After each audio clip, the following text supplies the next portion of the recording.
what we're actually seeing is now a potential serious change again in the Australian beef industry and its ability to actually service the world with a product that is actually revolutionary in its quality, in its eating quality.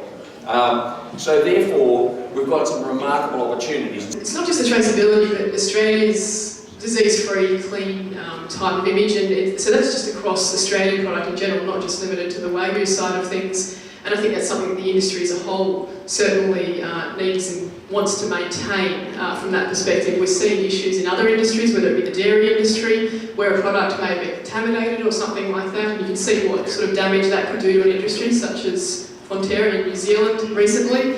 I think there's a lot of lessons to be learned from that, and I think the way to do that is to be on the front foot and understand our traceability metrics along that. There's only so much we can do, and there's only so much we can control, especially in a foreign country, but I think we should be doing as much as possible. Australia is in really the box seat to be able to provide a lot of that very high quality protein to the world, because we have actually got a very structured supply system through our feedlot industry, and therefore we have the opportunity now to tailor our Wagyu product across, either in a full-blown product, to supply the highest quality levels of product throughout the world, and we're able to provide an extremely high quality F1 type product of an Angus base, Holstein base, etc. So Australia is in a very, very powerful position to ramp up the quality of the product it is exporting to the world, and the world demand is there for it.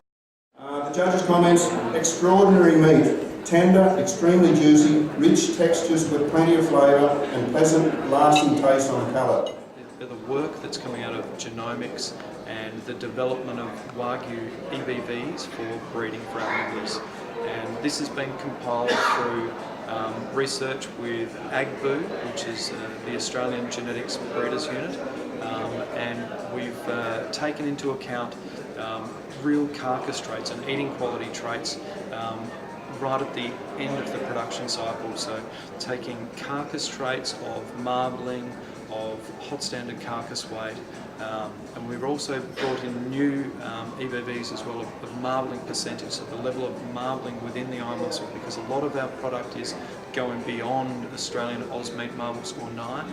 So how do we identify the rising new size coming into the industry that are producing far better carcasses than a standard Ausmeat Marble Score 9? So we're using this marbling percentage technology, which is a camera image that we take from each individual carcass, which is then analysed and providing results. We're also doing work on marbling fineness. So obviously when you have marbling within the muscle, you want that marbling to be nice and fine, and that way it guarantees a much better eating experience. So we've released some information today and yesterday about these new EBVs, and it's very exciting for our industry. So.